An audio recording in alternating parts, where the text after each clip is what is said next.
So how many signatures do y'all need to get it on the ballot, and how far along are you in that process? So because of the turnout for the last gubernatorial election, we actually need a whole heck of a lot more this year than we did in 2018. So it's about 350,000 valid signatures. So you want to overshoot that just in case people sign twice, or they're not actually registered voters, or they don't live in the state, that sort of thing. And we actually, the 10th was the first day we could file an initiative. We haven't quite filed it yet. We're waiting on some feedback from another organization, One Payer States. We want to make sure that our bill is as good as it can be, that single payer advocates are weighing in and making sure that it's solid. I think it's completely solid. It's an amazing piece of legislation, but we just want to make sure that it's vetted. And then once that happens, we plan on filing it Monday. Then it'll take a couple weeks for us to get a ballot title and summary back from the Attorney General. And at that point, we can print petitions. So the short answer is we haven't gathered any signatures yet because it's like the very, very beginning of the initiative process for this year. So it goes, you file the policy first, and then you start gathering the signatures. Yeah, they have to give you a ballot title and summary, which will also be what appears on the ballot. If you get the right amount of signatures, then that title and summary appears on the ballot and people can vote for it. So you have to have that on each petition. That's why you have to wait for that, so that people know what they're signing. Now, I know that this can tend to vary by state. At least I'm pretty certain it does. But because of the pandemic, is there a way to gather signatures online, or is it still you have to just get the physical signature? Yeah, unfortunately, it has to be what they call quote unquote wet signatures, which is in person with a pen. We tried to push for online signature gathering, but the Secretary of State shot it down. So we're coming up with some unique ideas for getting the amount of signatures we can safely. One way is to mail the petitions out to people's doorsteps, and we're going to be doing a bit of that. But like you said, I don't know if it was before the show or right when the show started. We're just kind of crossing our fingers that things will open up, because initiatives really do rely on big events like the Folk Life Festival here in Seattle. Brings hundreds of thousands of people. In 2018, we gathered 7,000 signatures just at that one event. Then Pride Parade, hundreds of thousands of people, and marches, things like that. Farmers markets. Those are like the lifeblood of initiatives. You can collect tons of signatures really, really quickly. People will line up. If you have a petition that says, sign my petition to get universal health care, at one March, I had people like 10 to 20 people deep just lined up ready to sign. So canvassing is kind of difficult with an initiative because it's just you don't get a lot of signatures in a short period of time. So that's why big events are where it's at. So we're crossing our fingers that this COVID-19 thing goes away so that we can collect the signatures we need. Folk life that struck a heart chord over here with me. I used to love going to that. Are they going to try to have it this year? Do you know? Like, are they? Because I feel like it usually happens in the fall, right? It's like August, September-y. Is that right? I mean, I'm going on a distant memory here, so I could be wrong. Or is it earlier? I thought it was like May or June. Oh, really? Okay. Yeah. And I know that Inslee just said that he's going to allow events, I think, with 200 or more people soon. I don't know, Laura, but I got that from Facebook, so I don't know if that's reliable information. I haven't confirmed it, but I read somewhere that he's going to allow events to open up that have more people. Well, and folk life is mostly outdoors too, so it sounds like there's a chance something like that could totally happen. I think I don't know why I thought. Well, Bumper Shoot is the one that's end of August, right? Is that still okay? We have, and certainly I'm not refuting the fact that we need things to open up, and that we will rely heavily, at least in hopefully the latter part of the year, on big gatherings and events. But also, whole Washington hasn't stopped organizing at any point since 2018. So we've really worked on outreach and everything that we've been doing. Towards the legislative process, and we've done a lot of outreach. So I would say that a lot more people know about us, standing right where we're at, and have endorsed. So we can mobilize a lot more people. So I don't know, how that's going to stack up, but certainly, and now we have some independent media coverage for us. We were just really like the newcomers to the block, and hopefully. We'll get into talking about this event that's coming up, but I just think, the momentum and people learning about all of this, and in the time of COVID, we just have a lot tipping the scale more in our favor than we did just trying to rise up, But sure. I just want to echo what Georgia opened up with at the beginning.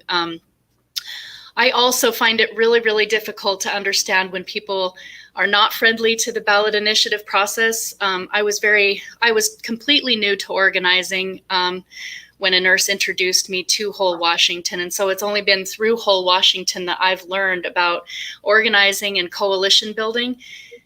And 2018 that's still my most fond and amazing memories as an organizer. That's still like at the top of pulls at my heartstrings. I will always love Initiative 1600. I will never, ever look back at that as we failed to get universal health care to the ballot. We became a family in 2018. And now we have, we're connected up. Jason Call is coming down here, to be interviewed and to be part of our action. It brings the state together on so many levels. So I also, like Georgia, could go on and on about the merits of the ballot initiative process. And so I don't understand. And we have so little, in fact, we have zero evidence that the legislative route stacks up. So I think it's time for people to start pouring a little or a lot more love. I'll quote Georgia. I'm starting to do it a lot. She says, she refers to Whole Washington as her candidate. And if passed, a ballot initiative will do what it says it will do. Right. So, I donated a whole bunch of times to Bernie Sanders. I've donated to a lot of grassroots candidates. I'll continue, although I'm very discerning now about who I'll actually donate to. I have to really see them doing the labor and not just tweeting about things.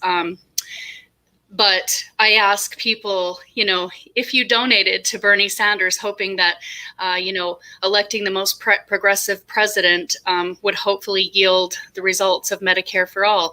If getting people into Congress to try to get a bigger progressive bloc for Medicare for all is a pathway that you've supported financially, I ask you to please look at wholewashington.org and treat it as a very serious pathway to opening. Because I've been saying Whole Washington can open the floodgates for the United States of America. And I think my framing is a little bit wrong. It's more like the United States can help Whole Washington open the floodgates for the United States of America. And again, right in solidarity with, New York Health Act and California. It's not a competition of who does that. It's just simply, let's link arm in arm and be like a united front moving towards this. It's only going to be, I think somehow people get really territorial, this is my effort, this is our bill, this is our organization. And there's room for everybody, at least everyone that's forgetting the profit motive out of healthcare. And we only lift ourselves up by linking arms and lifting up everyone else who is in this fight with us. So, that's my call to action. And yesterday I donated, because I voted to press forward with the ballot initiative process this year. And I made my donation to Whole Washington, so that's a big plug. I'm asking everyone who's watching if you have donated to candidates and if you can chip in just a little bit. Oh, and can I say one more thing, Ron, since I'm like on and on and on? Yeah. you have this thing where you're asking people to chip into your Patreon if they want a song written. Can you tell me what it is? Oh no, I just have a Patreon like most content creators, and one of the perks that I offer is I'll do a theme song for folks if they ask for one. Okay, well, I'm going to donate today, and I'm asking people to chip in if they would like to see you write a song asking Representative Jayapal to please endorse Whole Washington. That's good. So That's good. I don't know if you've got some inspiration for that, but that's. Oh, I can make it happen. I mean, I already did one for Whole Washington that I had a lot of fun making for y'all, and I hope y'all are enjoying it and it's helpful. And so yeah, totally.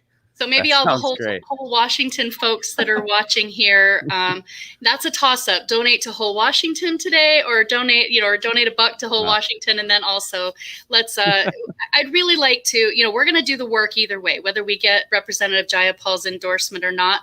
We're ready to go. Well, that's what we've been doing since the beginning. But I would really like to push forward, asking our progressive leaders in this movement to return the solidarity that we continue to show for their legislation, because we absolutely support their legislation, and we organize for it, and we organize barnstorms and this event on Friday.